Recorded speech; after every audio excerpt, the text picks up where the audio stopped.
What is up, everybody? It is awesome to see your beautiful faces. We're super excited. I know a lot of you guys know the guy that I'm about to introduce because we all really want to know the question, right? Do YouTube ads beat Facebook ads every time? I don't think that this guy really needs an introduction because I know all of you guys are familiar with him and I know he's going to go into a little bit about his background and stuff, but I am a huge fan. This is where, if you guys have gone through the YouTube ads training that's actually in the program, I learned most of it from this guy. And so I didn't think that there was anyone more appropriate to have on today than Aleric Heck. Aleric, I'm just going to let you take over right now. Awesome. Well, thank you so much, Laurel. I'm so excited to be here. Hope you're all doing fantastic today. And yeah, I'm excited to dive into the Alpha AI strategy, the updates to YouTube ads, how you can take advantage of this next era of AI advertising on YouTube, which is really, really exciting. I know you've been diving in, you've been learning all about ads, you're in the right place. And now I'm really excited to walk you through all this. So yeah, Laurel, if you're ready, I'm happy to share my screen and dive in. I'm also happy to do questions, or if you Oh want to kick it yeah, off. Yeah. absolutely. I think it would be appropriate to actually start off with a couple of questions Yeah. because I do know a lot of my students are trying to figure out, like, should they start with Facebook ads? Should they start with YouTube ads, right? And so how do they know, or how should they figure out whether they should start with Facebook ads or YouTube ads?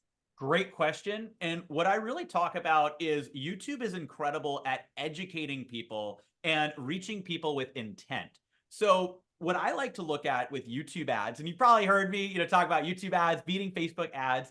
And what I've found is the reason for that is there's intent, right? People on YouTube, they're going in and they're looking to learn. They're in what's called the learner's mindset. Think about it. The last time you go onto YouTube, you're probably watching videos either to be entertained or to learn. We want to reach the people that are looking to learn because they're looking up, okay, how do I, grow my business? How do I get in shape? How do I, do X, Y, and Z? How can I solve this problem? How do you fix a sink? Okay, we got, a special thing that can help with that. It's like there's all kinds of different things that people are looking up on YouTube, and we can reach them at the time that they have intent and are looking to learn. And so ultimately what we've found is, especially products, services, coaching, consulting that happens to educate and provide value, that is going to outperform on YouTube because you're reaching people when they're in the learner's mindset. Whereas on Facebook and other platforms, people are scrolling. Now, that can be really valuable in certain areas, but it's more pattern interrupt, right? They're scrolling like, oh, I'm interested in that. It's more pattern interrupt based.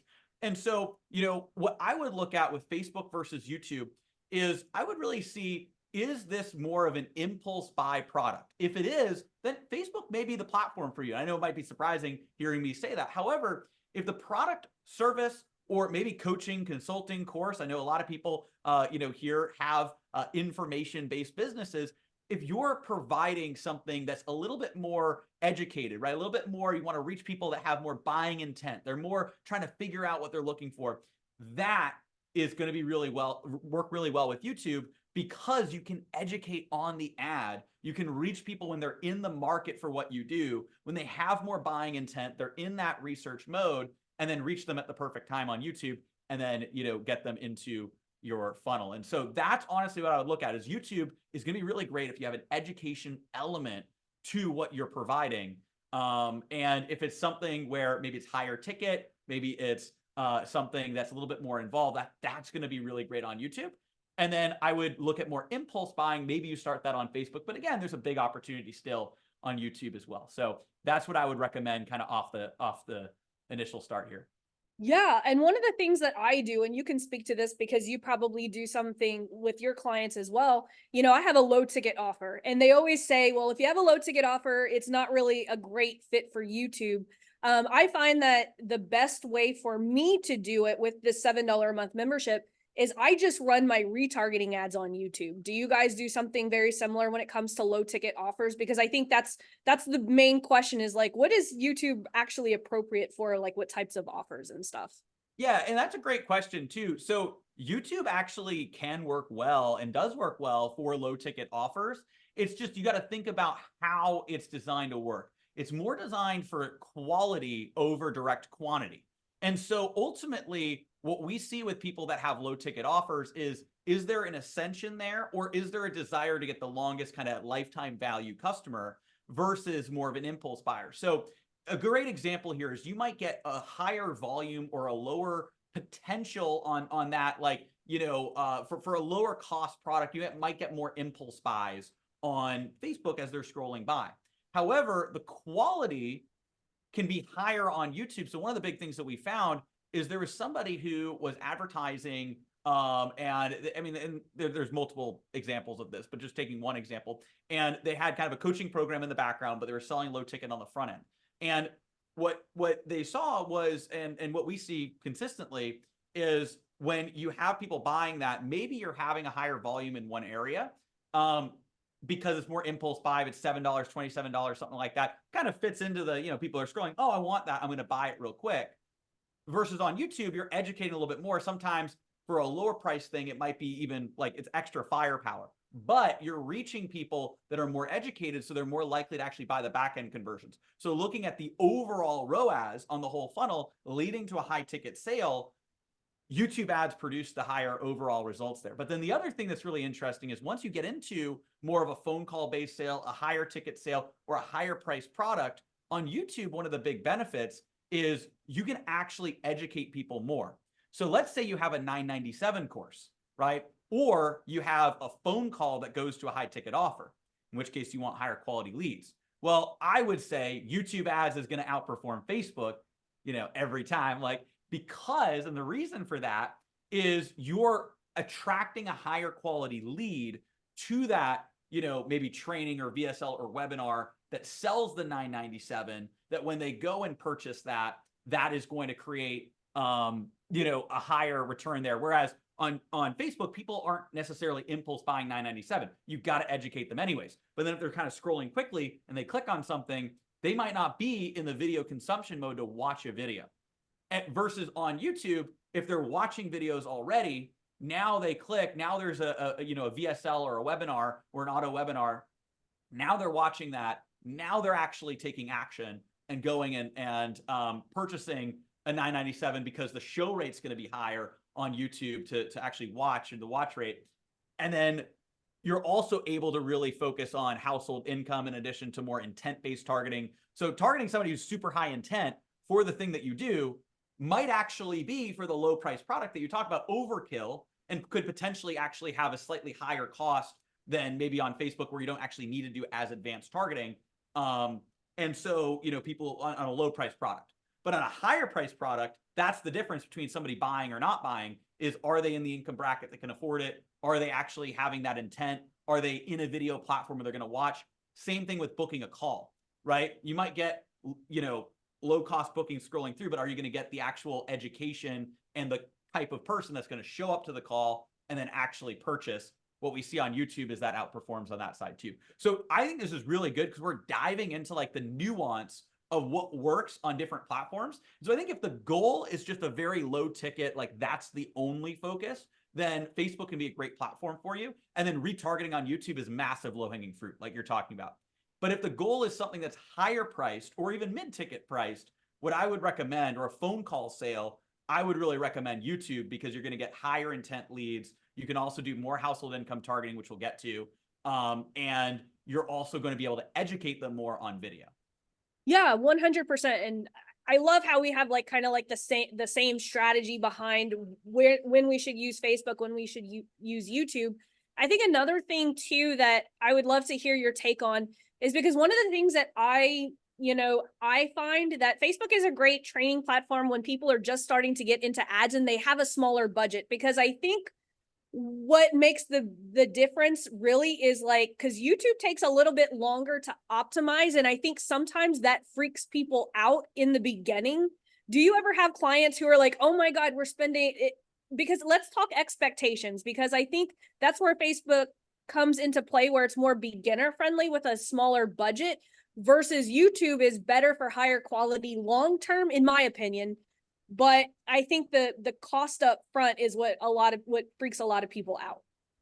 Yes. So, and that's the thing, is there are two different platforms, and Obviously, I know, I'm like biased because I'm talking about YouTube ads and that side of things. However, I try to be as objective as possible. What I talk about is I actually think you have a really good point.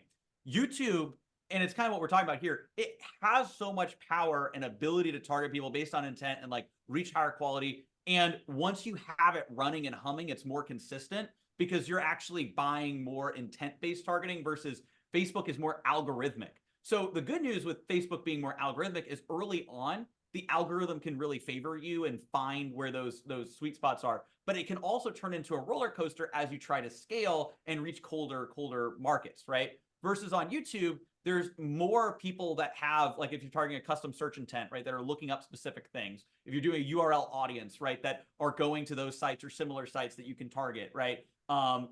There's just more consistency that we see in that. But like what you said, it can take a little bit longer, especially the fact that to create a creative, you also have to script a video, film a video, do all those different things. So it can be a little bit of a longer ramp time. However, I would still say if somebody is in more of an education, like a coach, consultant, course creator, we do recommend go to YouTube first because we know that that's going to be their best long-term platform because of the education component and reaching people like with video, providing value. If it's like a higher, ticket product or higher ticket course, if it's more of like a lower price membership, or it's something that is, a low ticket product, but there's not really as much of an ascension, or e-commerce or something like kind of quick, then yes, start on Facebook, get some initial traction there, validate some of the messaging, and then carry that over to YouTube. Thank you for answering that.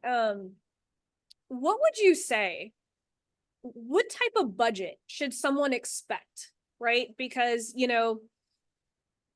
especially like depending on what type of offer you have, I know that some people are like, well, you can start YouTube ads with X amount of budget. Like, what would you recommend? Like someone going all in on YouTube ads and saying, I would not go all in on YouTube ads until you have this amount of budget. And what are those expectations with that budget? Yeah. So the minimum budget that I would recommend diving into YouTube ads would be at least $50 a day spread across a couple of campaigns, a couple campaigns at $25 a day. I would really prefer, though, to be at $100 a day. And that's 4 campaigns at $25 per day. And then, leaving some room for retargeting. Maybe one of those campaigns retargeting, or maybe you throw, another $25 into like retargeting, or $25 into retargeting. But ultimately, you always want to have at least 2 campaigns. I'm sure you teach this too. It's like one of the things you always want to be beating the control. You just have one campaign.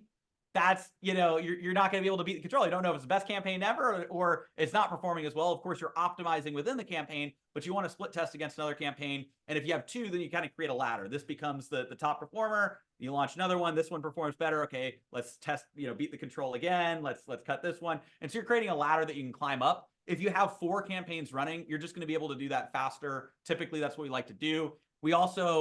I really like to, we'll get to this, kind of like have a campaign that has kind of a strategy within it. So we might have a campaign that's more built around custom intent and, YouTube and Google search terms. And there's a few audiences within that. And then we might have one that's more of URL affinity, a few different of those. And then, in market interest, affinity groups and a few of those, just because and then another one that's Google's like pre-built audiences. Those are kind of like our 4 default like campaigns, with, 4 or 5 videos, maybe a few different hook variations within those campaigns. So we're simultaneously across all of these testing the videos, and we're testing different audiences, but we're having like audiences with like. And by the way, this might make sense for some of you. If not, I've got some slides I'm going to be diving into, show you, how all of this works in a second too. I'm sure you got some of the primer, through Laurel here, but I just want to clarify, I'm going to be breaking it down in a second. But those are kind of the campaigns we like to do. And so 4 campaigns, $25 a day is what we've found, is kind of the minimum for like a conversion based, VAC, like, video action campaign. Like that's what you got to kind of start off with. And then as those perform, you scale from there, and you optimize internally, of course, as well. So guys, did you guys hear what he just said? What does that sound very familiar to what I teach you guys? The flywheel, right? Remember how he was like, beat the control, beat the control. That is literally the flywheel that I teach you guys here with Facebook ads and YouTube ads. It's the same thing. Someone was asking, in the question a while ago, what's the difference between the ecosystem on YouTube and the ecosystem on Facebook? It is the same ecosystem. Like I still run my power content videos on YouTube because it brings me subscribers, which goes into a question that Dr. Gina asked. Does it affect, because a lot of people like to say running ads affects your YouTube channel because they run two separate. And Aleric might have a different opinion. I grow my YouTube channel with ads. And so there's a lot of people who like to keep them separate. I think it's just more preference based. What would you say, Aleric? So great question, because there's some truth, but there's also the other truth, which is what you're saying. So you exactly, like, so here's the thing. I think that there's different levels of awareness, right? There's unaware that YouTube, ads can potentially affect your channel, right? Which is where a lot of people are there. But then they learn and they get afraid because they hear, because people talk about, and we were even talking about this. We saw each other at Traffic Conversion, Summit out there, and we were talking. There was somebody else there, or maybe, I don't know if it was that year or the past year, but somebody had spoken and talked about this, right? About like not running YouTube ads from your channel for fear it would harm your channel's organic growth. Now, here's the thing: there is some truth to that if you do it the wrong way, right? And so the wrong way is taking a public video and doing kind of a video action campaign, which is, the ads appear in front of other videos, right? Those are the ones that you can skip. Running one of those to a public video and not having that video have as good of a watch time if it's a shorter video. And then a lot of people are going to skip that aren't interested. Of course, there's going to be people that watch that take action, but that's going to have a low watch time on a public video. And so what these people that are going out there saying, hey, don't run ads that harm my channel growth, they just ran it the wrong way. They took a public video and ran one of these video action campaigns to that video, did not check the watch time. It was public. So then it decreased their overall channel watch time, which decreased their organic viewership. And yes, that can harm your YouTube channel. But here's the thing. They did that with a public video with a specific type of ad, the in-stream ads that appear in front of other videos. Those ads we want to do as unlisted videos. And as long as you do it as an unlisted video with these video action campaigns, it will not affect your channel stats. It won't affect your watch time. It won't affect that. So the videos that we're running as in-stream ads, the classic YouTube ads that appear in front of other videos, those ones, what we, now a video action campaign, they love to change the names, all this stuff. But basically, those ads, those are the ads that we want to run as unlisted videos so it doesn't affect the channel stats. Now, here's the exciting part. There's another level of awareness. The top level, which is what you're talking about, Laurel, which is you think for a second, well, wait a second. If it's possible for running the wrong type of YouTube ads to a public video that it can harm your channel stats and cause your channel to not perform as well, well, then the equal and opposite must be true. If you run the right type of YouTube ads to increase watch time, increase subscribers, increase likes, then channel growth is possible. And so that's what you're talking about, Laurel. That's what I talk about. We help our clients with too, is a specific type of ad. These are in-feed ads. And these ads, I'm not sure if you dive into some of this too, but like, and we can talk about this as well, but those are the ads that appear in search results or as suggested videos alongside other videos. And so essentially those videos, when you click on it, instead of going off and being the classic kind of in-stream ads, they go to the video watch page. So it simulates somebody naturally watching the video. Now they're on the video watch page. They're watching that video as if they had just stumbled across it. Then it's all about the video. So you want to take your best performing videos and run those as in-feed ads. You can also, another strategy that we do and we teach is to have people take every new video you do, run it as an in-feed ad for like 7 days, see how the watch time is. And then if it's good, keep running it. If it's not, then we just end that in-feed ad. So that's kind of promoting each new video. And so basically that can grow your watch time as long as you're monitoring, okay, what's the watch time for these videos? All right, it's actually increasing it. If your watch time is increasing, you're getting more likes, subscribers from the ads. But then if you're increasing your watch time on that video and overall on your channel, you're actually growing the organic reach, because now YouTube's seeing that more people are watching your content, engaging with your content, higher watch time, which is actually going to serve you to more people organically on YouTube as well. And that can help you grow your channel, exactly like you're talking about, Laura. Yep.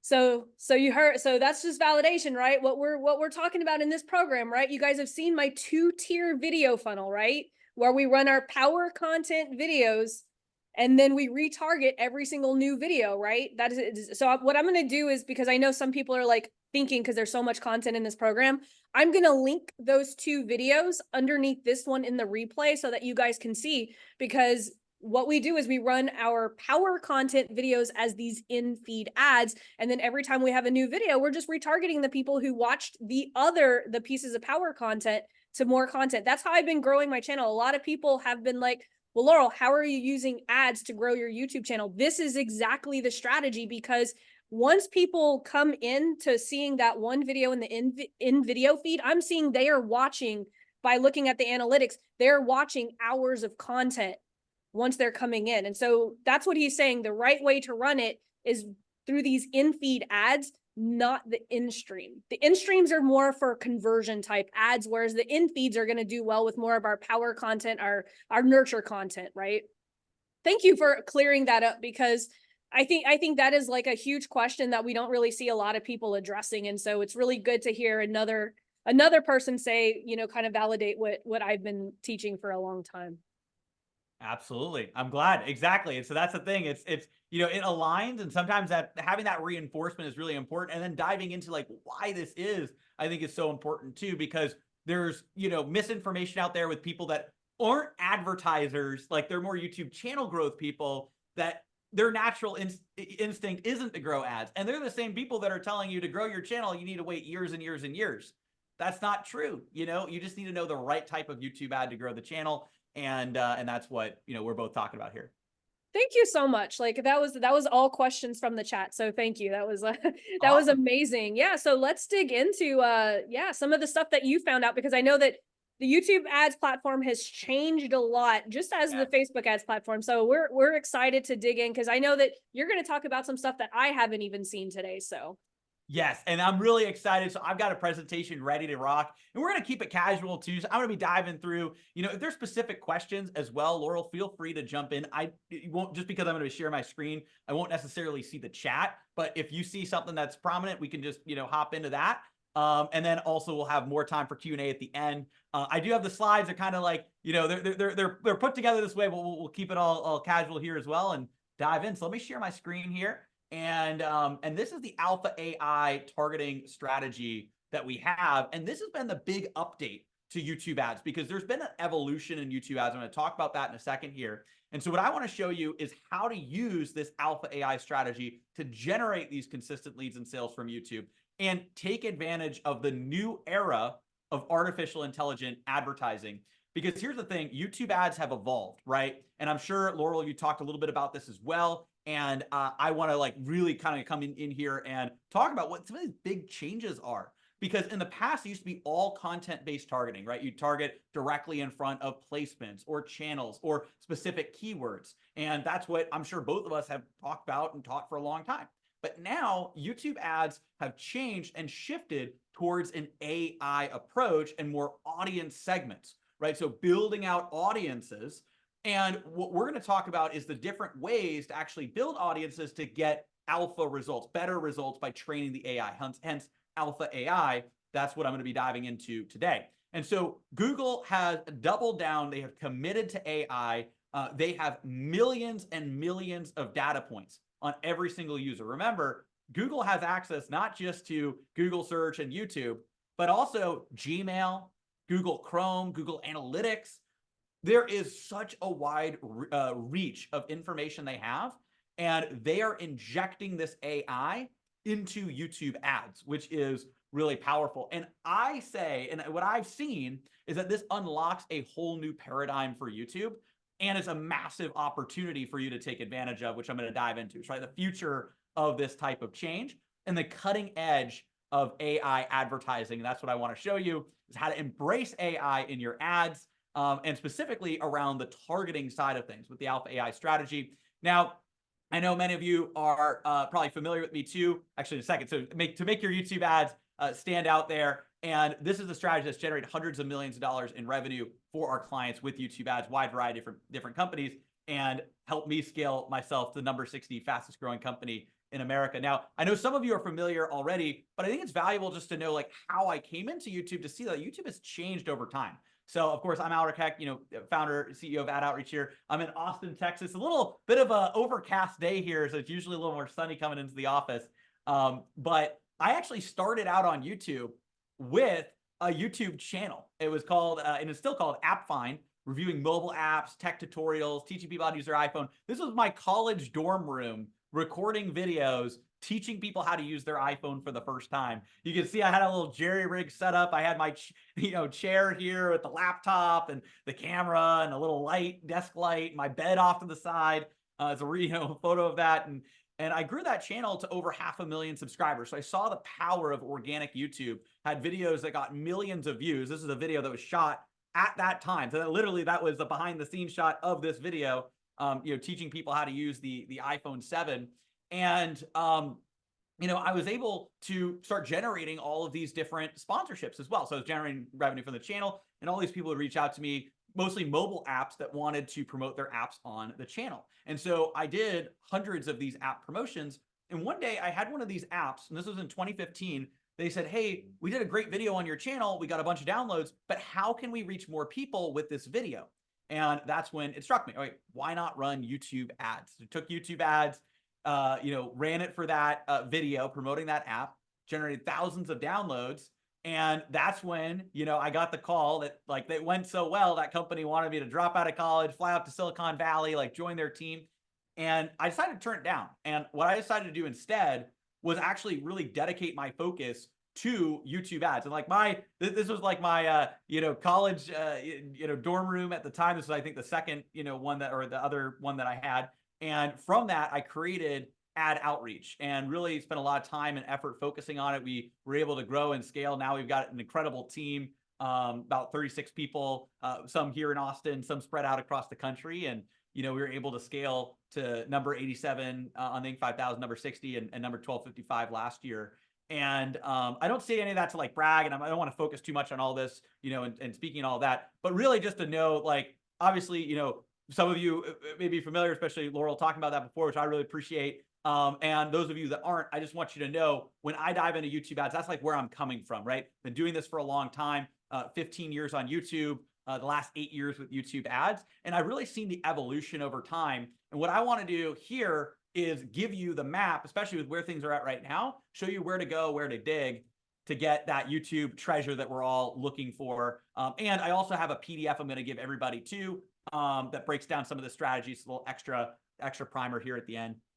Now, before we can get into the really exciting part, which I know Laurel and I really love, which is the ad targeting, which is really exciting, we got to eat our vegetables first and talk about how to craft an irresistible YouTube ad script. Now, some of this might be a refresher for some of you, but I do want to make sure to dive into it because it's really important. And one of the biggest mistakes that entrepreneurs and marketers make when they're creating YouTube ads is they provide no real value on the ad, right? So you create an ad. How many ads have we seen that captures your attention, it hooks you in, and then it says, okay, now go sign up for my thing or go buy my thing or whatever it is. There's no real value. And that's actually fine on Facebook because, like we talked about, it's impulse. People are scrolling. It's a different thing. It's more pattern interrupt based. Now, there's a benefit to adding value in the Facebook ads too. I'm not saying not to do that. And I'm not proclaiming to be the Facebook expert. I know, Laurel, you've got lots of training. So there is value to adding value on Facebook. It's less important than on YouTube. It's really important to add value because people are on YouTube to learn, right? So people are on YouTube for one of two reasons, either to be entertained or to learn, like we mentioned earlier. We want to tap into the people looking to learn and approach them with the learner's mindset and create specific ads that appeal to them. And what we call this is the value ad, a video ad that provides genuine value and incites action. So in a value ad, there are three main components. The first is the hook. This captures attention, gets the viewer excited, and then primes them for that ad. So it really pulls them in. Then you want to educate. This is where you're providing value. We call these golden nuggets. This is the big piece, right? We want to provide some value. And then at the end, you want to have the call to action, simple call to action for the viewer to take. So to break this down, we've got different hooks. So you want to capture attention. You want to prime the viewer for the rest of the ad. There's a few different ways to do it. You can do a pattern interrupt, like a polarizing hook, the question hook, what if works really well. What if you could ethically hijack your competitor's traffic, send it directly into your own funnel using YouTube ads? Well, that's what I'll show you how to do today. That's one of our hooks that work really well with that. Problem and solution hooks, funny and clever hooks, story and case study hooks, and education and value hooks. Now, sometimes you can actually combine these together. right? Because remember, your ideal audience is kind of like this goldfish. They might have their mouse hovered over that skip ad button. And so you have 5 seconds to capture their attention, pull them in, and get them excited to watch the ad.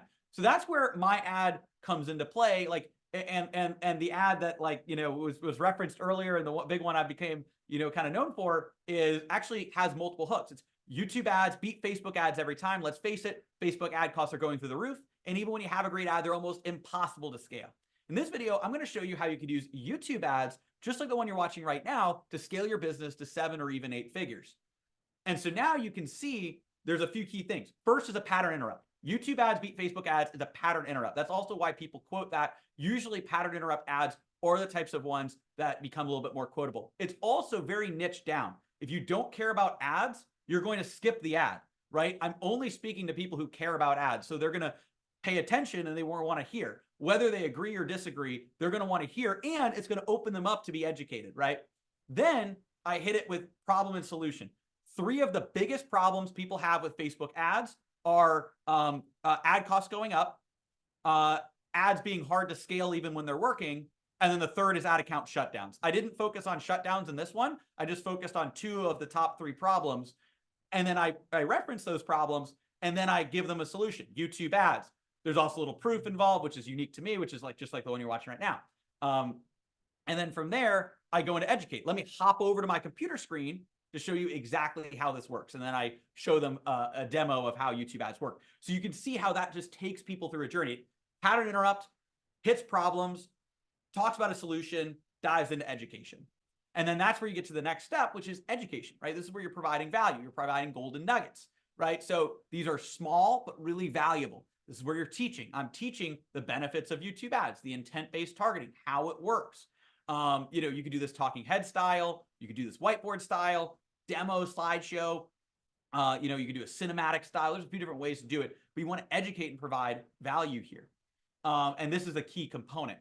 And then finally, you got the call to action. So you want to recap the value from the ad, stack the value of the next step, you know, add second call to action, you know, first call to action, add a little urgency, second call to action, little personalization, look forward to seeing you there, you know, whatever it happens to be. And then third call to action. You always want to have 3 call to actions in this type of YouTube ad, because that's going to get people more likely to actually take action. They need to be reminded a few times.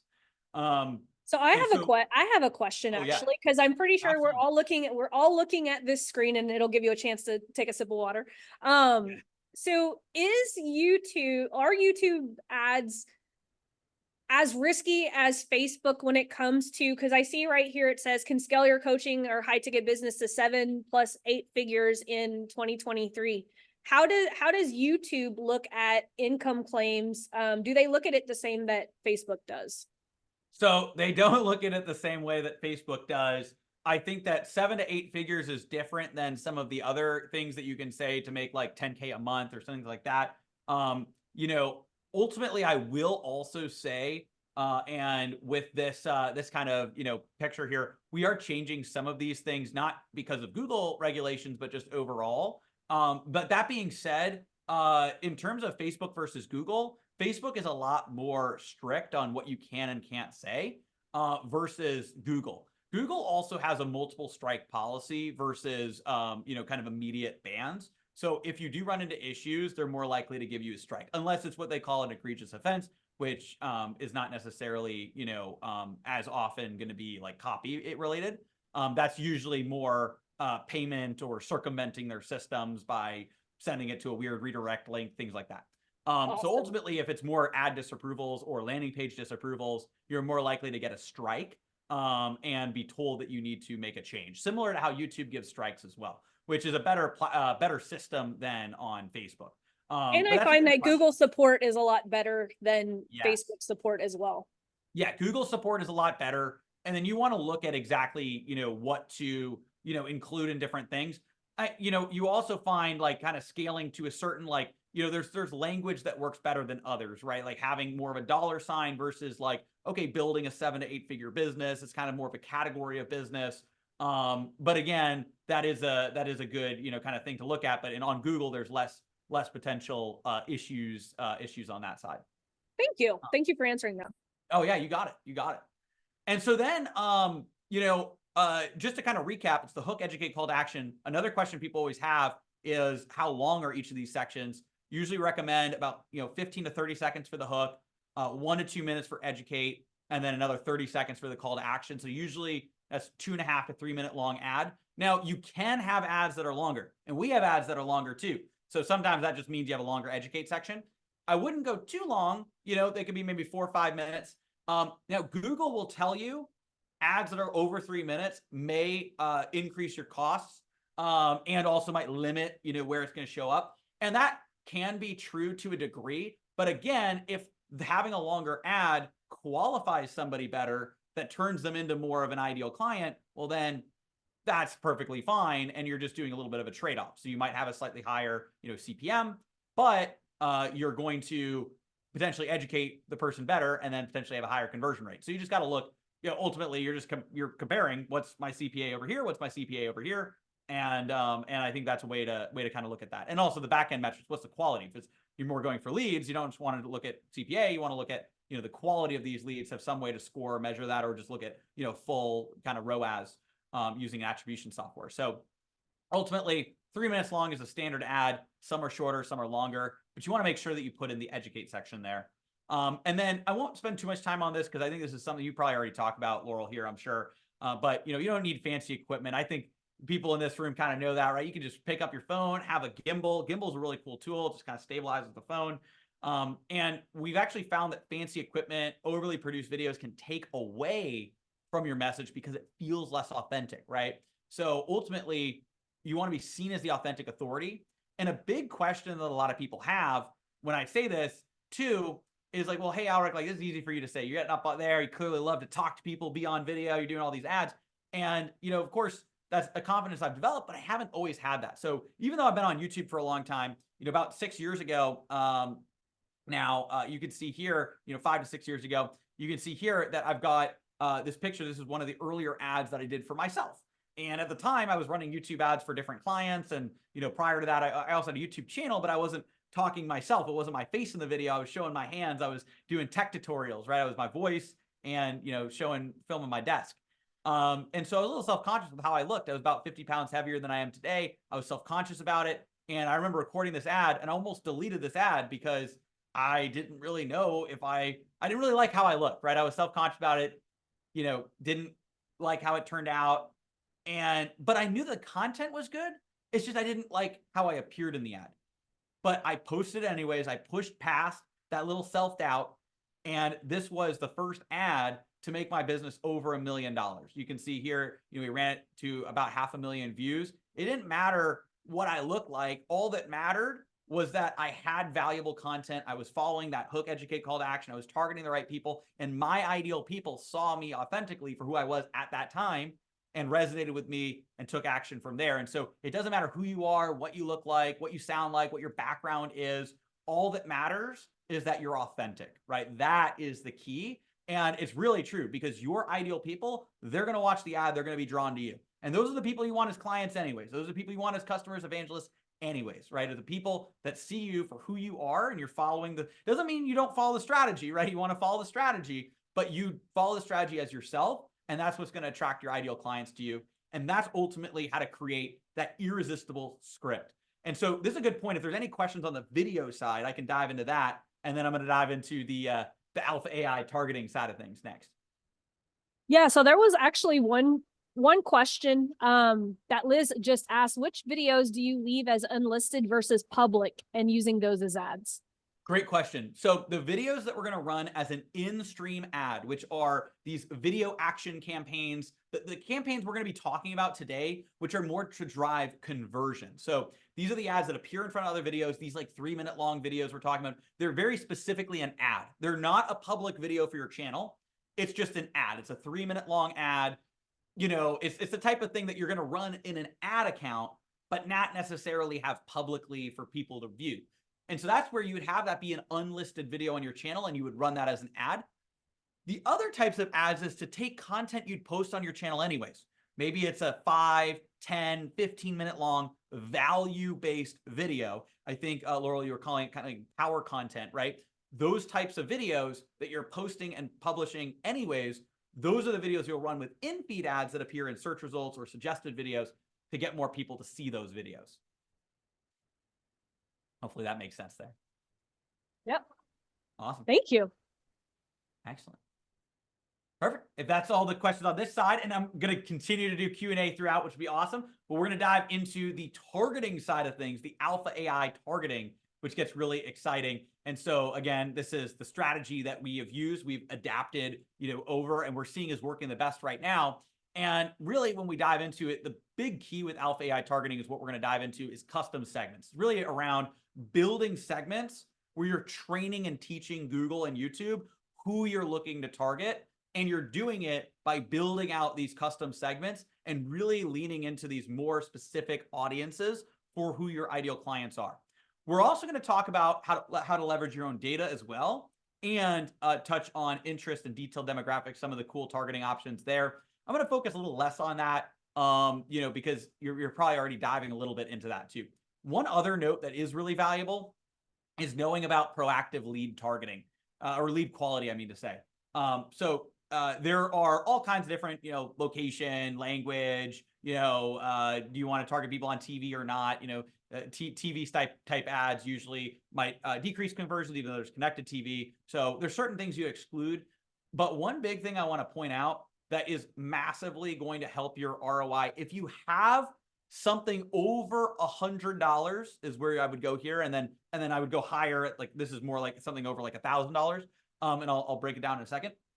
But if you have a higher priced product, household income targeting is actually really good on Google. It's not like Facebook, where Facebook is more built around, zip code based income targeting. YouTube and Google is more based around the data points they have on that individual. So what I recommend doing is, if you have anything over $100, I would exclude lower 50%. If you think about it, the lower 50% of household income earners have less than $1,000 in their bank account, right? So we want to exclude lower 50%, anything over $100, because that becomes more of a meaningful purchase for them, and it'll just decrease the conversion. Under $100, actually not a huge deal, right? So you can kind of target everybody at that point. Then if you're kind of getting over like $500, I'd exclude 41 to 50%. Over $1,000, I would, kind of exclude this next group. And then, $3,000, really actually over $3,000 to do top 30%. Over $1,000 to do top 40. And then over $5,000, top 20, and then over $10,000, I do top 10%. And that's typically what we find. Now, that doesn't mean that's what we're going to do forever. That's where we start, because I'm a big proponent of starting more narrow and targeted, and then kind of branching and getting wider and wider, versus other people, what they like to do is they kind of take a more scattershot approach, and then they say, oh, wait a second, top 10% is converting better. Let me narrow in on that. But if we have an initial understanding that's probably going to happen, let's start with that. Then let's expand. Let's test, okay, 11, 20%, or test unknown, or test these different things. So I think that's an important distinction there as well with proactive lead quality. Now, in terms of interest, in-market audiences, detailed demographics, I'm not going to spend as much time on these, because these are kind of the pre-built audiences. You probably have some degree of understanding through Laurel, some of how all this works. There's a few different types of audience segments here. The first, in-market audience segments. These are really powerful. They're still powerful, right? Advertising and marketing services, right? People in the market for education or employment or event tickets or gifts. There are really, really cool in-market audiences that you can target based on your particular business that Google has already pre-built. There's also affinity segments. Now, this is a little bit more broad. This is more mass market, right? This is, you've got something, you've got an app, or you've got a very mass market e-com product. I wouldn't really recommend this for most people, because these are very broad. It's like shoppers, like value shoppers. This is the type of thing that more bigger businesses might use for just kind of general affinity. And then life events can be really powerful depending on your business, right? Purchasing a home, getting a new pet, retiring. There's some really good things here. And then same thing with detailed demographics, right? People in specific industries, parental status. We've got a client that does SAT prep. They target parents of teens 13 to 17 years old, right? And so you're reaching the exact right person. Parents of, students that are at that age where they're looking for SAT prep. Things like that. So there's all those pre-built audiences. Those are valuable. We're not going to spend as much time on that, because that's some of what you already know, right? Same thing with your data. Your data, there's an opportunity here to target existing people. So Laurel was talking about earlier, retargeting. Retargeting for everybody on YouTube is something I'd highly recommend because you're just popping up. You have the ability to show your, to be up there on video, and the conversion on retargeting ads, if you create a good ad kind of following this framework, is going to be really good. And so you got website visitors. That's kind of classic. People visiting your website. If you're integrated with like a Shopify, you might do add to carts, things like that. App users, if you have an app. YouTube users, we're going to get to that because there's some cool things you can do. And then customer lists. You do have to get to a certain verified status to upload customer lists at this point. Worth noting that as well. So if you have a YouTube channel, one of the things I talk about is you could be sitting on a gold mine. Now, it's worth noting you don't need to have, right, a robust YouTube channel to run YouTube ads. You can run YouTube ads just creating your channel like today, right? But if you have a YouTube channel already and you're already getting some viewers or subscribers, or maybe using the in-feed strategy and you're creating that power content, well, what you can do is you can target people with those ads to target people that have liked your video, subscribed to your channel, watched your channel in the last 540 days or the last period of time, and then take these people and then retarget them to get them to take action off of that video. So you can leverage your data that already exists on YouTube to reach those audiences and those viewers on the organic side to then get them to convert. And that's one thing that is pretty powerful too, is to leverage your own YouTube data and the people that are already subscribing to your channel with your ads to get those people to convert as well. Now we dive in, and this is the custom segments. This is the Alpha AI strategy. And the reason I say this is, like, if you think about it, by like doing those other audiences, the in-market audiences, kind of pre-built audiences, it's kind of like buying the S&P 500, right? It's good, it's going to work, but you're going to get average, like you're going to get the normal results. And for a lot of people, that's great. But you're here, you're in this like community here to get better results than that. You don't just want the average. We don't want the average here. We want alpha results. That is what we're going to talk about. And so where did this come from? Well, there's a concept in the world of Wall Street called seeking alpha. Many of you are probably familiar with it. And it's essentially seeking these alpha returns better than the average, better than like the S&P 500, for instance. And so in the world of Wall Street, the early days, all you had to do is have a better strategy than other people, right? The other traders around you. You had to have this kind of human strategy. You knew what to do. You knew you could target a little better than somebody else. You can get better results. Well, what started to happen is soon algorithms took over the stock market. Now, I say AI here. I should really just say algorithms because this is, like a couple decades ago, right? This isn't, these aren't the AI we know today, but they're algorithms that started taking over the stock market when they started having computers trade. And so what happened is the early companies that adopted this, they did really well. It was like playing chess with a robot. You'd win every time because you were going and performing against people that didn't have access to the same algorithms. But soon, every different firm had access to the same algorithms. So it became a stalemate and everybody kind of returned to the average again. And so essentially they went right back to that baseline results. Well, what came into play was a new profession in Wall Street, one of the highest paid professions. These are quants. It's their job to train the algorithm and teach it how to do a better trading strategy. It's a combination of a human strategy and an algorithm to get better results. This is actually what Ray Dalio used in Bridgewater Capital to, and he credits this as combining, right, a strategy, an algorithm-based strategy with a human strategy, and actually using that together, looking at past data, building out algorithms, combining it with a human strategy to get better results. And that combination is the key. And that is, where some of the seeking alpha comes into play. This is what people did in the world of Wall Street. Well, what does that have to do with us here as advertisers? Well, the same thing is happening now. Google is giving everybody the tools to target these in-market audiences, right? It's giving everybody the tools to use some of these pre-built audiences. So what can we do to get better results than the average? Well, of course, we can create great videos. That's one side. But the other side is we can also use and leverage the AI and train the AI to get alpha results by training the AI. It's a combination of Google's AI and all the knowledge, all the data it has, and us actually going in and using human strategy to go and train it, right? And that's the new strategy for YouTube ads. That's really using these audience segments. And so there's a few different ways to do this in custom segments. There's, targeting interest and purchase intentions and putting in more specific keywords around that. There's targeting people based on specific search terms on Google or on YouTube.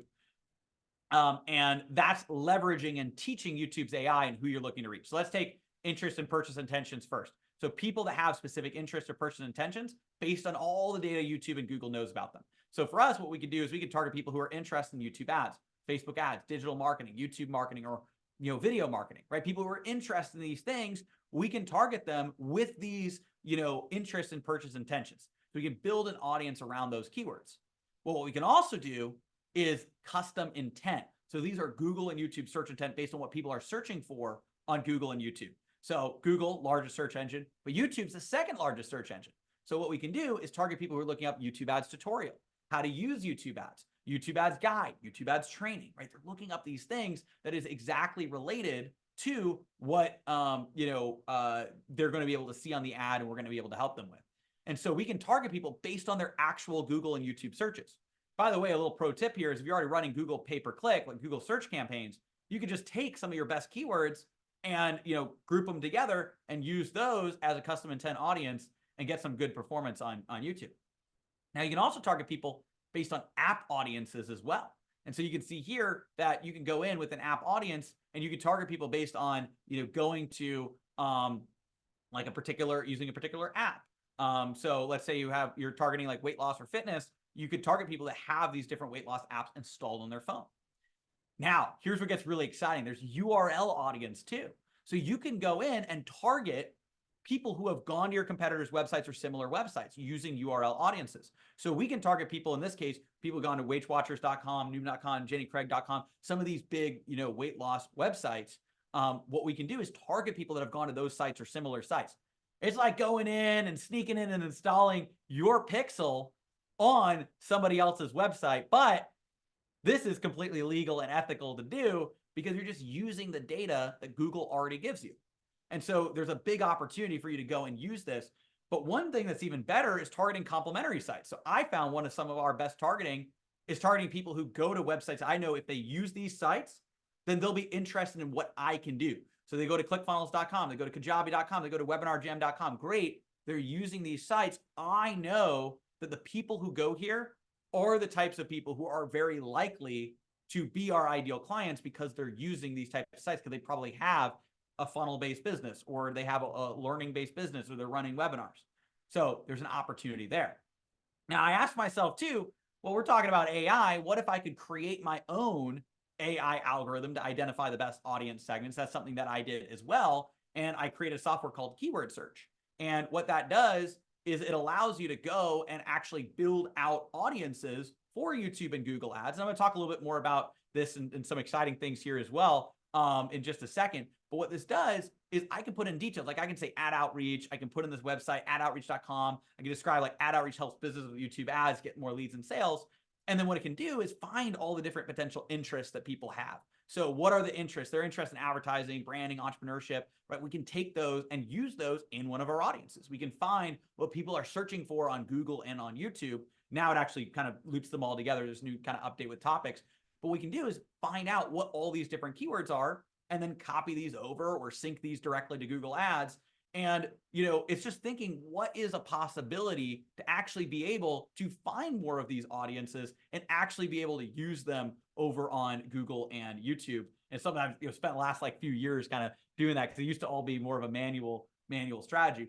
But what I really want to focus on here is there's so much ability to target the right people with YouTube and Google by tapping into all the data Google has. Think about it. They've got Google search. They have Google Chrome. So anybody who's using Google Chrome, they're collecting all of that data. Google search, obviously the largest search engine. YouTube, second largest search engine. They also see all the YouTube videos you watch, what you actually watch, what you don't. There's a reason Gmail is free, right? Google is paying billions of dollars to make Gmail free. And that's because they're using that data. Where do all your receipts go? They go to Gmail, right? Every email list you've ever signed up for goes to Gmail, right? Then think about this, Google Analytics. It's installed on 55.49% of all websites online. And that's Google up here. And I bet you can guess what's down here. Yes, it's Facebook. There's that scientific proof that YouTube ads beat Facebook ads. I'll let you be the judge of that. But jokes aside, I just had to throw that little joke in there. Jokes aside, again, and in reality, there's benefits across, running the biggest companies, the best companies, like they're using both YouTube and Facebook. So, but anyways, there's so much data that Google has, and you have the power to tap into it with AI, train the AI in exactly who you're looking to target. And that's the Alpha AI targeting strategy. I'm going to take questions in just a second, but I also was talking with Laurel. I promised the ability to hop on a kind of call, a discovery call with us to really learn how you can leverage YouTube ads. Because here's the thing, on a presentation like this, there's only so many, different examples we can do. Everybody's business is different. So this is a complimentary call. It's a 20 to 30 minute call. You can hop on here. I'm going to post the link there in the chat as well. I believe I might need to grab the link here. So give me 1 second. I've got the PDF in a second as well. So I'll grab both of these links. But this is a link right here in the chat, or you can scan this QR code. And let me go back to slideshow view. So you should be able to scan this QR code with your phone. You can also click that link. You're going to be able to talk with one of our top YouTube ad specialists. These are incredible people that have been with me for a long time. They're going to be able to dive in, understand your business, help you map out a strategy. If you've got questions, answer those questions.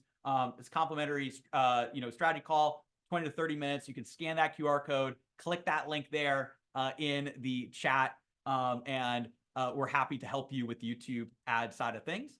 And I'll give a second for people to scan that QR code or click that link. The link will still be there in the chat. I'll bring back the QR code in a second. And as promised, we also have the YouTube ad strategy PDF.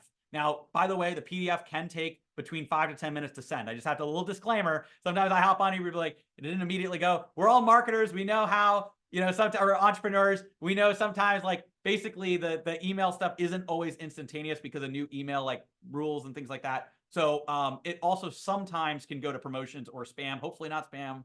Let me know if that happens. But anyways, we're doing all the new, stuff. But anyways, if you go to adoutreach.com/gift, that's also going to be an opportunity for you as well. I will drop that in the chat too. This is my 19-page YouTube ad strategy PDF. And after that, there is the opportunity to go and schedule that call too. And that's the PDF. The PDF should be in your inbox within about 10 minutes or so. And then I'll just throw back up the other link here for booking that call. The link's also in the chat. You can scan that QR code. Our team is happy to help you. Even if you're not sure if YouTube ads is the best for you, we can hop on, help see what you're doing already, map out a game plan, and help you go from there. So that's everything on my side. I'm happy to, I don't know if you have anything else you want to share on that side, Laurel, and then we can dive into Q&A. Yeah, absolutely. I love how when we were talking about keywords in the chat, you were like, I've got a tool for that. And I was like, oh, this was perfect timing. So what was it? What was it? What was that again? Yes, it was keywordsearch.com. And Okay. I would recommend also hopping on that call. There's a free trial on keywordsearch.com. But if everybody, if you're interested in that too, I would hop on the call.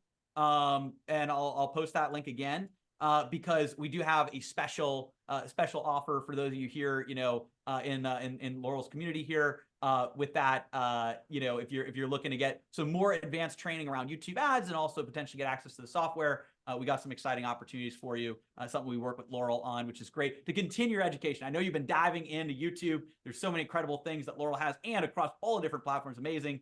And then this can potentially help you, even elevate that. Get access to our software, and you can go ahead and schedule that call. We'll see if that's a good fit. Go from there. But also you can go directly to the software by going to keywordsearch.com. Yep.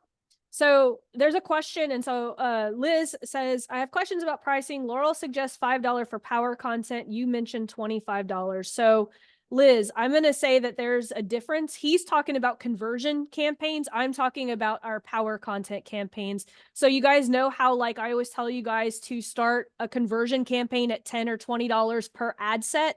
That's what he's saying here. He does $25 a day on YouTube per ad set. So there's a difference between power content ads and actual conversion ads. And I'll let Aleric explain as well. And the power content ads, I've also referred to as in-feed ads. And those ads are the ones that appear in search results, and it's to grow your organic content. And we actually recommend the exact same thing. We're aligned there. We recommend $5 to $10 a day with those. So those don't need to have as high of a budget. So yes, If you also have a smaller budget, start with those power content ads, start with those in-feed ads, right? $5 to $10 a day is all you need for those campaigns. But for conversion campaigns, it sounds like you're talking about 10 to 20. We recommend 25. But again, in that same kind of like vein, right? Doing those types of conversion ads, you need to have enough budget to get a few conversions coming in, whatever those conversions are. And that's typically what we recommend is that $25 per day. Yep, absolutely. And don't worry, guys. I'm gonna give you guys all the layouts of everything that we've talked about. I'll actually put together a strategy doc just so that like because I want to take advantage of Aleric being here to answer questions that aren't all that we can't already have like inside the $7 program, because Aleric is much better at YouTube ads. And so I want to get into the stuff that you guys can't already get here and take advantage of that. There was a good question. So you said that you spend $100 a day whenever you're testing the ads. And this is a question, I think, from Tina and Dan. How long can people expect to run at $100 a day before they start to see any traction? So usually we'll recommend around 3 to 4 days. And that means each campaign itself is spent around $100 if they're $25 a day. So we found that you would want to spend $100 on that campaign to see the overall performance. Now you could do it over a shorter period of time by having a higher ad spend, but I like to spread that out a little bit. So if you're at $25 a day, then I would run that over 3 to 4 days. And then that's kind of your initial data. One thing that we as marketers and entrepreneurs sometimes love to do, or like maybe we're quick start. I know I am, and probably speaking for a lot of entrepreneurs here. So it's like, all right, we want to go and make changes fast. But sometimes it can take a couple days, and I'm sure you talk about this too. It can take a couple days to kick in and let Google do the work. Same thing with Facebook as well. And so what we found is after you spent around $100 on a campaign, you've now given it some budget. It's ran for 3 to 4 days, $25 a day. Then you go in, and that's where you can see, okay, this video worked, this video didn't work. This audience worked, this audience didn't work. You turn off the videos that don't work. Turn off the audiences that don't work. That way we can keep the ones that do, and then those are the ones that we can scale. And so that is typically what we recommend. Then you also have 4 campaigns. If there's a campaign that's completely bombing, all right, hey, let's just turn off the whole campaign. Let's have these other campaigns and test these other campaigns and see which of those work. So what we can do is it's really like, and it's kind of a fun process. It's the optimization process. It can be fun. Like you're diving in, you're saying, all right, that doesn't work. We're going to turn that off. That doesn't work. I'm going to turn that off. Ooh, that's working really well. I'm going to keep an eye on that. I might want to even, duplicate that campaign or even turn that campaign into just that thing and then launch another campaign with the other things to test it. So, that's getting a little more advanced. That's the type of thing that, again, I know Laurel, you've got some trainings on this, but of course we've got, our kind of, advanced, alpha AI stuff as well. So if that's of interest, you can scan that QR code and we'll dive deep into that as well. Yeah, Aleric actually has a really awesome membership that's pretty reasonably priced as well. So I know a lot of people think, oh, this call they're just going to be sold into some a high ticket, but Aleric has a lot of different products, and so this call isn't just about like, oh, getting you into it. There he does have options for every budget. Exactly. And that's something I'm really excited about. And I also don't know, I know you said some people have seen us before. That's not something we've always had. This is a newer thing. And I know we were really excited talking about that, Laurel, as well. Because in the past, we were working with, more, kind of the exclusively kind of the higher end, working really, really close. And there's opportunities for that. However, there's now something really exciting. And we work together with Laurel to put something together for you that's very, reasonably priced and also special offer and opportunity for those of you who are here, specifically making sure, you scan that code and use that link so we know that you came from over here as well. Yeah, so we did have a couple of really great questions. Let's see. Oh, Liz, this is a good one. Are there any issues with increasing ad spend too fast, or is duplication best? So I guess, how on Facebook, if you increase the budget too fast, it kind of tanks the campaign. Does it work the same way on YouTube, or what is your method for increasing ad budget or duplication, or however you guys do it? Yeah, so what we like to do is the tree scaling strategy. And this is really valuable because one of the biggest mistakes people make, and I'm sure you see this, I'm sure, you've talked about this too, is blowing up campaigns like a balloon, right? It's like you look at it, it's working well. And what a lot of people do is they just start pumping. It's like, filling up a balloon, right? They're like, pumping more air. It gets bigger and bigger and bigger, and it's working well. And then they grow it, they grow it, they grow it, they grow it. And then what happens? It eventually potentially pops, right? What we want to do instead of that, just focusing on one campaign, blowing it up as fast as possible and risking it popping and not working anymore, is instead we want to scale campaigns up like a tree. Now, by the way, this is more specific to YouTube, so I am not proclaiming to be as versed in the exact best Facebook ad scaling strategy of today. Laurel's got some great trainings for you on that. But when it comes to YouTube, the tree scaling strategy is the best. And so what you can do is instead of blowing up a campaign too fast, yes, you are going to scale it. We're going to treat it like a tree. We're going to water it. We're going to take care of it. We're going to scale a little bit slower over time.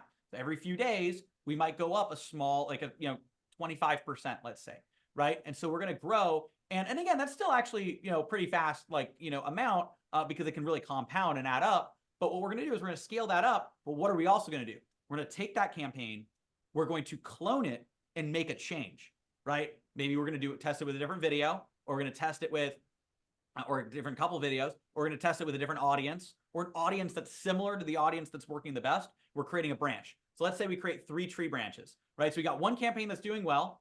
Let's say it's at $25 a day.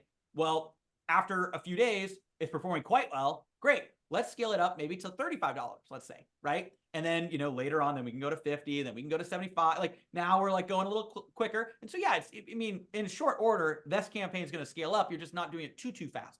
So now you're scaling that up. But what you're also doing is you can launch a few more $25 a day campaigns. This is if you want to more aggressively scale, and this is a campaign working really well. I just want to clarify, there's little asterisks attached to this, but you're using this as an illustration. So let's say this campaign's growing great. It's the best campaign you got. Let's go and let's do 3 variations and make a few changes. Maybe one of them is the same audience, different videos. Maybe one of them is same videos, similar audiences, right? Maybe one of them is we did just top 10% income for the first one. We want to test 11 to 20% income for the other one, right? There's different options, right? Different demographics or whatever. But basically a few variations. We'll see which one works. Let's say this one didn't work. Hey, no problem. We learned that. We can turn that off. That, tree branch falls down. But then you got a couple other ones. Oh, great. Same audiences, new videos, that's working. Now that's another branch that you can grow and scale. Now this one's working and you can grow and scale that. And then you can create iterations off of that. And you're creating essentially tree branches off of the initial campaign. You keep scaling that to the point where you reach diminishing returns. And then you also take the tree branches, you're scaling those. So you're not putting all your eggs in one basket. You're scaling like a tree. That's awesome. So I'm going to ask a very selfish question because I want to know. So what are the KPIs that you're looking for for these conversion campaigns? What is about industry standard nowadays? So it is going to really depend based on the business, based on the industry. We do like to see a 1% plus click-through rate. Now, obviously there's nuance there. It depends if it's very there's some people that have great campaigns that's slightly under that. And we also have people that are much higher than that too. But that is one good benchmark because you want to see that people are actually taking action. They're clicking through. And then in terms of conversion rates, one of the big things that we're going to look at on the conversion rate side depends on what it is, right? If it's an opt-in, we want to see that over 20%, right? And one of the big things, we had somebody who was at like a 7% opt-in rate before starting to work with us. And one of the big things that we saw is their landing page was huge. They had all these testimonials and they had a ton of social proof. They had them on talk shows and TV shows and all this stuff. And it was a relationship-based offer and, really great person.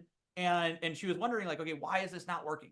And it's because it was too cluttered of a page. And that page actually worked on Facebook. Why? People are scrolling, they click it.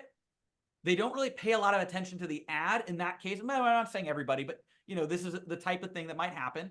And then now they're on the page what is this? Oh, I want to see this person was on The View or whatever it was, right? And then, okay, I'm going to go and opt in. On YouTube, it's different. They're watching a video. They're in video mode, not scroll read mode. They're in video watching mode. So if you have now a page, especially on mobile, that they have to scroll and read before they can opt in and do all this different stuff, it's not going to be the best and the people are going to bounce, right? So on YouTube, you want to have very simple headline, a little picture, name, email. Pro tip is if you have the capacity to do something with phone numbers, add phone number, adding it optional will have a slight decrease in conversions. But if you can leverage that either by texting people, which you can automate, or if you have somebody on your team that can do appointment setting, if you have a higher ticket offer, it's a game changer. But anyways, whatever it is, name, email, maybe phone number, and then a quick opt-in button, that is going to increase it. And that'll get you over 20% conversion rate as long as you're sending the right traffic there. And then in terms of like cost per conversion and what you're optimized for, you want to start by optimizing for leads, and then you can go to optimize towards, you know, either applications or sales. Obviously, if it's more of a product, you might just you'll go straight to optimizing for sales. So there's nuance depending on what it is. And KPIs are really just going to depend. It just depends on the price point, different things like that on the back end. But on the front end, that's what I would go for, if that makes sense. Yeah, I think because one of the things that I took, I think a while back, I bought your $37 workshop that you were running there for a while. Yeah. Have the KPIs on the front end to know exactly what to change if an ad is performing or not. Have they pretty much stayed the same? If you want to just kind of walk us through, like, how do we know when to change the actual YouTube ad? Like, what should we look for? Yeah, so you want to look at the view rate and the click-through rate as some initial things. Obviously, the conversions on the back end is the big element. I will also say that really focusing on conversions is important, and especially, you know, over time too. But some of the early metrics that you referenced. So usually, what we want to see is we want to see like a view rate that isn't too high or isn't too low. So, you know, a good kind of initial view rate can be in that 20 to 40% window, maybe like 30%. And part of that is because if you're too low, if you have like a 5, 10, 15% view rate, well, it means that your targeting might be slightly off because people aren't watching it. A lot of people are skipping it. But also, if you have a 60% or 70% view rate, you might think this is amazing, but you could fall into the entertainment camp. Because if you fall in the entertainment camp, you know, I had somebody who's like, my video has a 70% watch rate, and you know, and I'm getting a bunch of clicks, but nobody's converting and nobody's, you know, buying. And they're like, why is that? And I looked at the video, and the guy literally has a flamethrower in the video. It's like he's got a flamethrower going around, and that was like to capture people's attention. And this was not an ad that we scripted, by the way. So I was like, well, this is probably why. If I see an ad with a flamethrower at the beginning, I'm gonna like pay attention. But he's not selling flamethrowers. He was doing e-commerce coaching, right? So you know, it was like, hey, you know, what's actually going to work better, and what ended up working better was literally him at his desk talking about e-commerce, showing a picture of one of his e-commerce stores. And, you know, and he was surprised about that because the flamethrower ads work great on Facebook. Why? It stops the scroll. If you see that on Facebook, you're going to stop the scroll. And it's just a different platform. YouTube, that actually could attract the wrong people, the people that are interested in flamethrowers. He also had some targeting issues that we helped him with too. So there's multiple factors, but at the same time, view rates, like there's a sweet spot. So if you're at like that 20 to 40%, maybe 30%, that's good because you're having a certain amount of people watch, but you're not having so many people watch that you're kind of like not turning people away too. So that's one thing to look at. That said, it can vary. So some people that have 50%, you know, view rates, they're just really hyper targeted. So that's good too. It does depend. And then in terms of the click-through rate, I would really strive for 1% plus on the click-through rate side of things. And then in terms of your cost per conversion, that is going to depend based on your business. Actual kind of conversion rate on your landing page, you'd want to have that be like 20%. So, you know, if you're kind of, I guess, you could do the math on that for what your overall conversion rate from the ads, you know, would be, which would be like the 0.2% or whatever, at least, you know, on views. And then obviously you can look back at impressions, things like that too. If someone were interested in running YouTube ads, what are 3 things that they absolutely have in place before they start or even try to attempt it? And Yeah. whenever I say YouTube ads, I'm talking conversion ads, just so that we're clear on the two. So 3 things in place. So the first is you want to have a funnel that is going to be able to convert, you know, traffic, right? Cold traffic or warm traffic or hot traffic that you're doing retargeting. But you want to make sure that you have a funnel in place.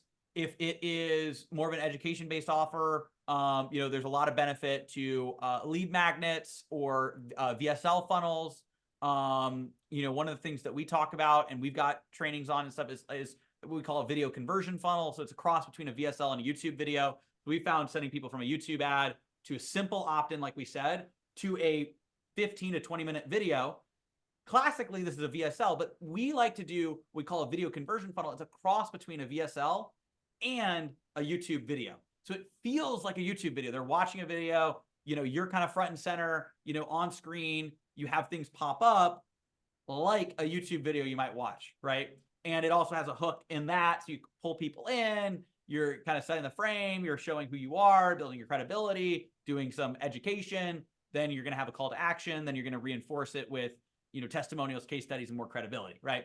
So that's what you're going to do inside of these ads, inside of the video conversion funnel, I mean to say, that funnel.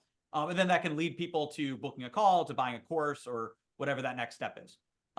If you're selling more direct products, you just want to make sure you've got an optimized page. If you have software, you want to make sure you've got some kind of lead page. You just want to send people to an optimized page that can, get the desired result that you're looking for. So that's the first thing, some type of funnel that can get them the result that you want, that you can send traffic to.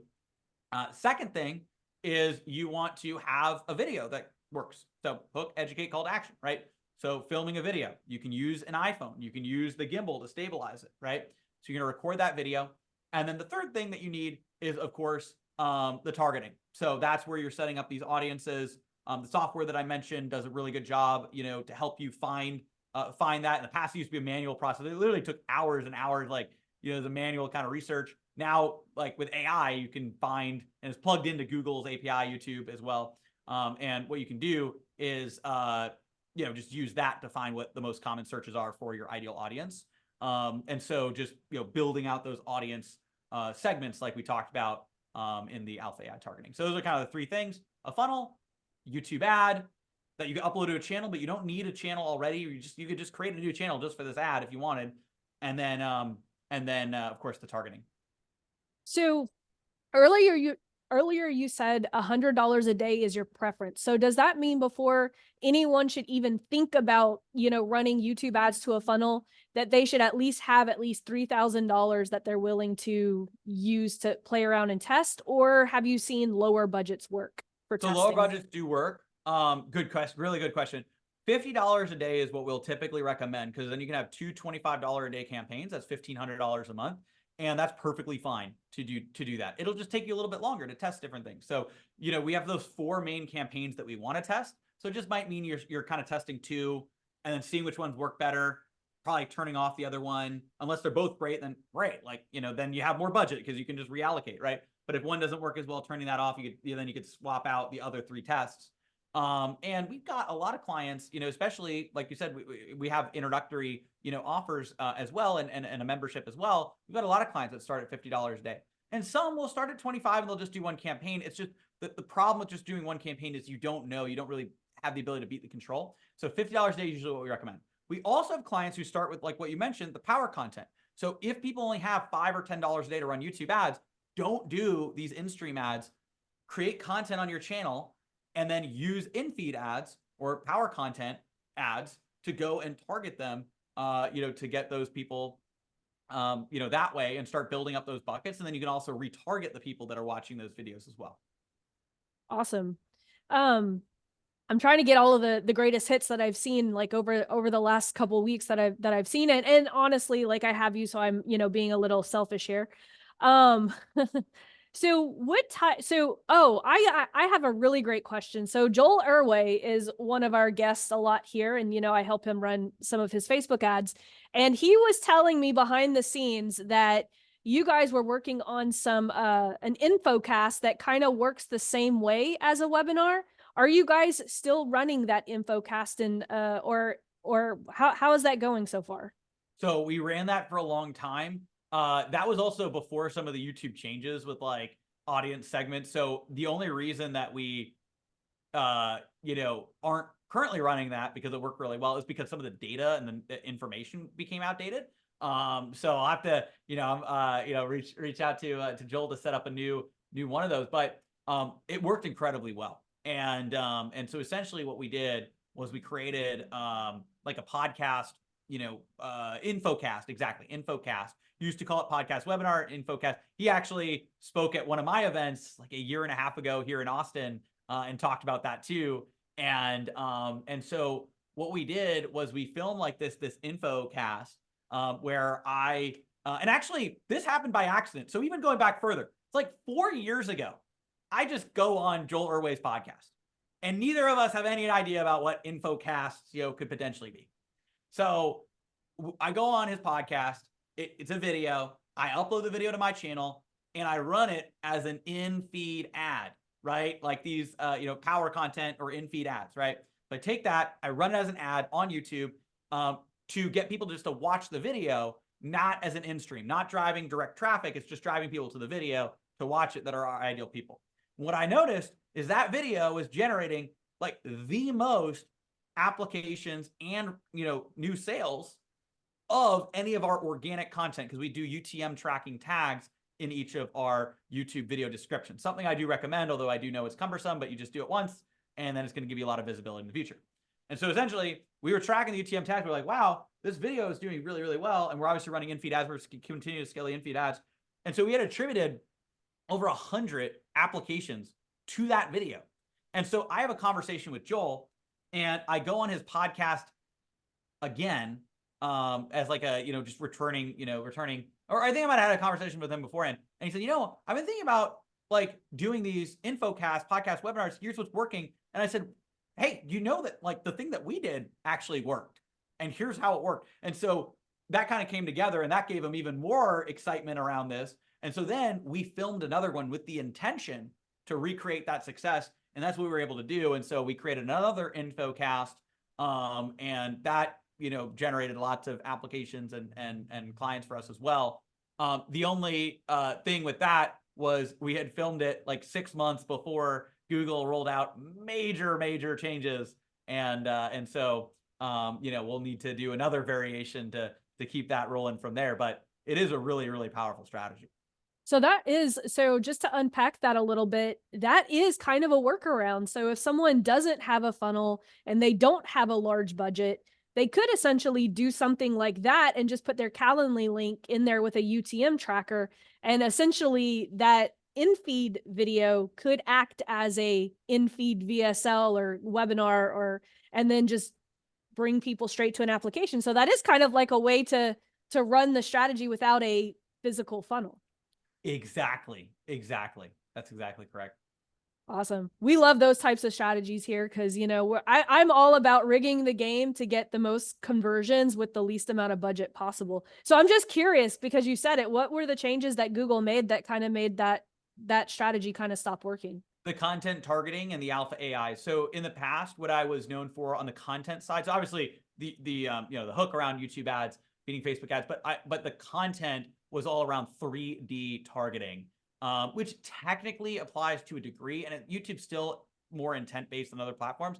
But what we used to talk about is what my original strategy was layering. So demographics, so 3D targeting was layering. You might remember this, Laurel, as well. Like basically layering demographics, so income brackets with audiences. So we were still doing audiences at the time. Audiences still work, right? We were doing audiences based on who somebody was, and then we were layering it with content and what they were watching. So we kind of had the three, like a Venn diagram, and that's where we were reaching in the middle. It was three-dimensional targeting. YouTube got rid of the ability to go and target direct content. Now, oh, I get it. So it wasn't necessarily the strategy that is ineffective. It's just the content that you put in the video that was outdated. Exactly. Okay, so it still works. So guys, I'm going to actually show you guys how to actually do what he was just talking about, where you could essentially run these in-feed videos. So if you don't want to do the longer form, funnel type strategy, I'll be happy to show you guys that. That was good. That's gold right there. Yeah, to clarify. And here's the crazy part. It was still working even after the changes were made, but it's one of those things where you have to look at that and like just say, hey, like I don't want to be incorrectly educating people and then re-educating them that, oh yeah, a piece of the strategy that we talked about in this video that you saw, is outdated, and here's a new version. And ultimately the alpha AI targeting, like it's now performing better than the other strategy was before, because some of the other strategy was a little bit more rudimentary. The audiences weren't as robust. And so because the audiences weren't as robust, people in the past were doing just audience targeting or just content targeting. Just content targeting wasn't as scalable.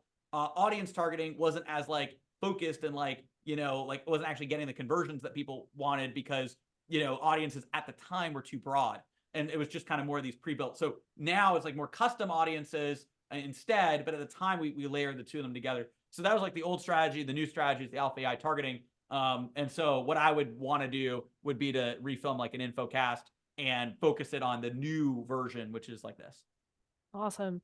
Wow, we really got a lot of value nuggets in this one. And, thank you so much, Aleric. I'm so happy that I ran into you at TNC. I've been wanting to actually meet you in person for a really long time. And so it was an absolute pleasure to have you here today. And we're very thankful and want to be respectful of your time.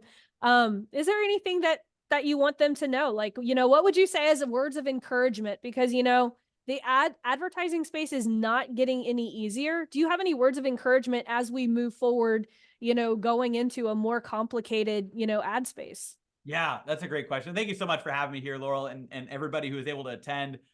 Really, really appreciate having you all on here. And I think the big words of encouragement is really to look at like I call it the entrepreneurs or the marketers mindset, right? It's really all about the fact that as you're going out and you're testing is good. That's what we want. And every ad that we launch, every new thing that we test, there's two outcomes. It's either in of itself a success and a win that we can compound and we can do more of that, or it's a learning lesson. Maybe the campaign doesn't, maybe that particular campaign, that particular audience, that particular video doesn't perform quite as well. And usually that's why we want to launch a couple campaigns, different audiences, different videos, because we're going to see what works, right? And that's what we can scale. And we want to cut what doesn't work, but we're learning. So it's learning from the things that don't work in the ads and not doing that again and testing something else. And then taking the things that do work and doubling down on that. That is the key to marketing and media buying and the entrepreneur's mindset, right? And it's something that actually applied, to all areas of business and even life, right? Like the things that, you do, every action either becomes a success that you could do more of, or it becomes a learning lesson that you can learn what to maybe do less of and what doesn't work with your ads or with a business decision or whatever it is. And so you can use that to compound and build more success. And that's a big lesson here that I would have is, when you're spending money on ads and you're following the right strategy, you are either seeing that success or you're learning. And honestly, if you launch it the right way and you have a lot of different variations, you're doing both at the same time, right? And that's what you want to compound. And so thank you so much for having me on here. You can scan that QR code. I'm going to post one last time here in the chat, the link to book that discovery call. I really encourage you to do it, especially if you're here right now, you've been here through the whole presentation. I would love to have my team be able to hop on with you. It's 20 to 30 minute call. We're going to be able to dive in, understand where you're at, map out a game plan around YouTube. If you have any additional specific questions to your business, that's a great opportunity to ask those as well. Like Laurel mentioned, we have an exciting, opportunity. We have our own membership that's available. We also have other options if you're looking for our deeper support and help as well. And you feel free to go and schedule that call. And thank you so much again for having me on here, Laurel. This has been fantastic. Yep, absolutely. And for those who are watching the replay, we're going to make sure that QR code stays updated. And so it'll work even many months, hopefully many months, Aleric, because people come in and out of the thing anytime. And I'm going to send this to my email list and everything. So just want to make sure everything works seamlessly. Absolutely. I will connect with Charlie, and I think that'll just become your QR code. So there we go. So yes, I got my own QR code. I think that's my first time ever I've gotten a QR code. So there we go. There we go. I was a QR code virgin until just now. Thanks, Aleric. Well, thank you so much for having me on. This has been great. I was so glad we got to meet there at Traffic and Conversion as well. Thank you so much for everybody being on here. I do have to run. I've got another thing I got to get going over here, but so excited for all of you to leverage the power of YouTube ads. Thank you so much for bringing me in, and maybe we'll have to do something on omnipresent retargeting at some point in the future as well. I think so. Bye, guys. Thank you so much for coming. I'll see you guys in the group. Bye.